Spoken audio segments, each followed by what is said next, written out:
Yesterday, that was the very best day to start reducing our environmental impact on society and on ourselves. Today is the second best option. Over a decade ago, my wife and I decided to build a sustainable home. We wanted to build one that was both green for the environment and also green for the pocketbook. This is a part of our story. More and more people are moving towards sustainable homes that conserve resources and preserve the environment. It's called Going Green. We found out that the greenest home in all of America is right here in South Texas. My ROI is the biggest thing. I did this because, one, I believe in it. Number two, I'm independent, highly, fiercely independent. Larry Fulton and his wife built this super green home in Bulverde and guarantees this is the greenest home in America. It is the highest scoring house that has ever been verified. Of course, it has solar panels. It's positive energy. It returns power to the grid. No aquifer draining well. Rainwater harvesting supplies all of this home's water needs. 3 inches of rain last night. Fresh, clean, pure rainwater. It's good. The clincher is a geothermal heat pump system that uses the temperature of the earth 300 feet down to heat and cool the home and supply hot water. So to heat it up, you only have to heat it a few degrees. Maybe 15, 16 degrees. And to cool it off, and We're about the same you're either pretty way. much there. Right. The Fultons installed enough solar panels to charge an all-electric Nissan Leaf. The folks at Ancira Nissan let me take a test ride. I don't know if you can hear, but there's a slight purr. They had to add the noise to the engine because it's totally quiet. Let's give it a whirl, see how it goes. Here we go.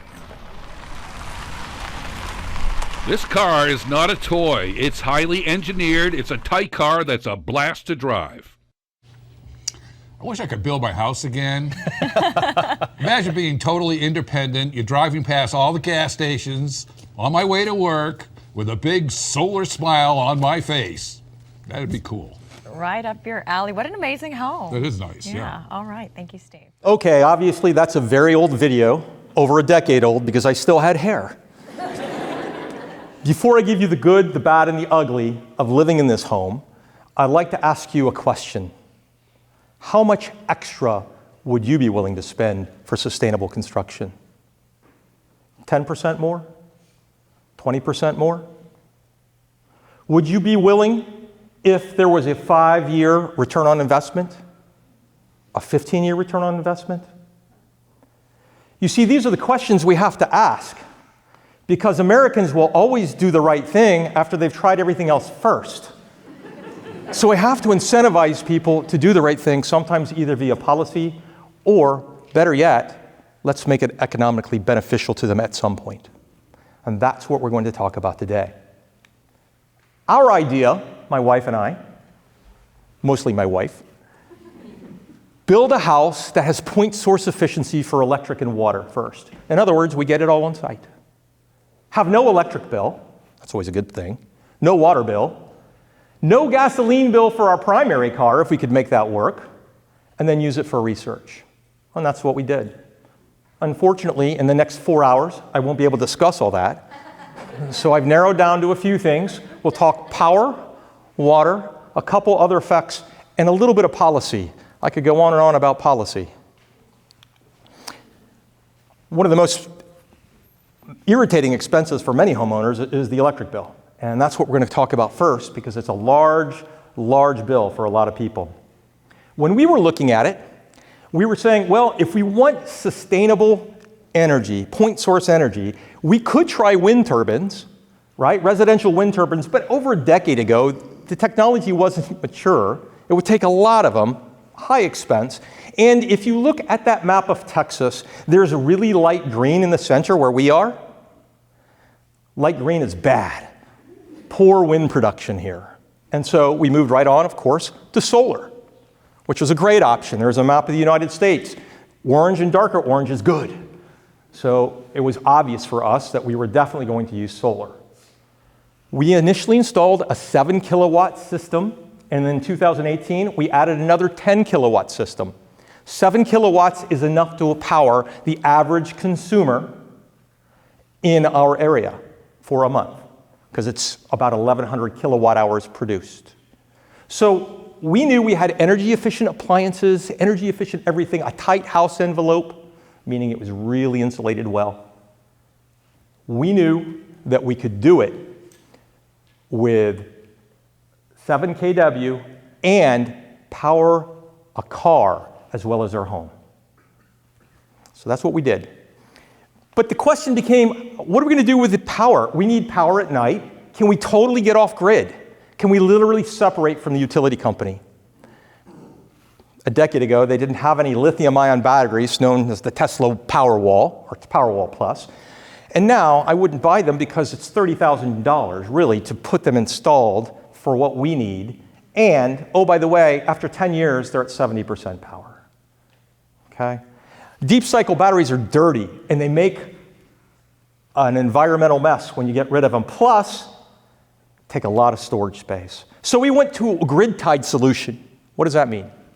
It means we simply run the meter backwards when we're giving power more than we're taking, and we run the meter forward when we're taking more than we're giving. That's all it is. This is my actual electric bill from October 2020 through September 2021. I've summed it for you, but the picture is from the utility company. The electric usage, zeros nearly all the way across except the winter storm. Utilities stopped taking power for grid management. And in September, we had an interesting event in September. Actual energy cost was $162. The rest of the cost, the privilege to be tied to a grid. So, was a 7 kilowatt system, the initial system that powered the car, was that actually green for the pocketbook? Well, we saved, on average, $1,500 a year. We paid $24,000 after the 30% tax credit that was existing then. So it was about a 16-year break even. Wow, that's a long time. You may not even be in the house that long. But wait, you get a set of Ginsu knives. We purchased an electric car. We offset the maintenance. We offset the gasoline. We were really saving $4,500 a year. Our break even was 5.33 years. Doable for many. Okay? Okay, I told you I was going to tell you the good, the bad, and the ugly. The bad, range anxiety is the thing. Am I going to make it on that charge? Okay, that was a true thing. We did not have the infrastructure designed to support recharge at the time. It's better now, still not great. We required secondary transportation thus. And just keep in mind, electric cars are a good option for low emissions, but the lithium-ion mining and disposal is nasty. We have to keep that in mind. Still, I would buy a plug-in hybrid electric vehicle or even a fully electric vehicle again tomorrow. The new panels we added, the 10 kilowatt panels, I'm just going to talk a little bit about this just to let you know.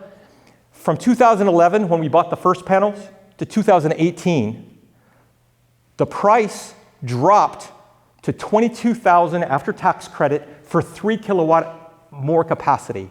So we went from 7 to 10. Price dropped, power increased. It's going in the right direction. Unfortunately, we've dropped the tax credits from 30% to 26%, and that's a bad deal. I'll talk about that in a minute. Okay, overall, solar can be green for the environment and green for the pocketbook. But what about water? Water is not a problem in Central Texas, is it? We never have drought restrictions. We never have any issues with having to boil water, right? Nobody? Okay. That's a problem in Texas. It just is. So we're a little bit out. We're on a hill. They couldn't get us local water, which was good. So we had two options, a well or rainwater harvesting. Well, not good. They drain the aquifers. If a neighbor comes in, they can drill and suck it all dry for you, and you have no rights in the state of Texas to fight them. It was about $20K installed, but so was the rainwater harvesting system. Further, it takes 3 gallons of rainfall at least to get 1 gallon into the aquifer, right? Unlike rainwater harvesting, it's also on site. It was the same cost, but it's super efficient. 1.25 gallons of water from rainfall produces 1 gallon for the system. So it was a no-brainer. Rainwater harvesting. Your grandparents probably use this system, or your great-grandparents. It's very easy to follow this map. Rain from the gray cloud hits the metal roof, the red roof, goes into gutters, gets pumped right into this gray cistern. That orange box is the pumping system that's on demand, pumps water through a set of filters and UV to purify it, and then into the house. It's so easy, even my dead grandmother's cat's fleas could do it, okay? So easy. But I told you I was going to tell you the bad and the ugly. The bad is we have high variability of waterfall here, right? So you need a big tank to store it in. We have a 40,000 gallon tank. We could have put it underground, and you can see that on the map, but we live on Stony Ridge Road. So this was the best option. This could be set up underground for neighborhoods, entire neighborhoods, offsetting our drain on the aquifer system. And I will tell you, it's one of my favorite sustainable systems that we've implemented. Our water is amazing. We still have the same coffee pot from 2011. So my variable costs, $82 versus a typical water bill of $32. Green for the environment, green for the pocketbook. We had some other efforts that we did, and I'm going to call these off in clock order. We're not going to talk about all of them. The green plus means, yay, we like it. The red minus is boo, okay? That's kind of how that works. And I can explain why on some of these, but let's start with, at the 6 o'clock position, engineered lumber. Instead of using full lumber pieces, we use reclaimed wood. They were jointed together, finger jointed studs.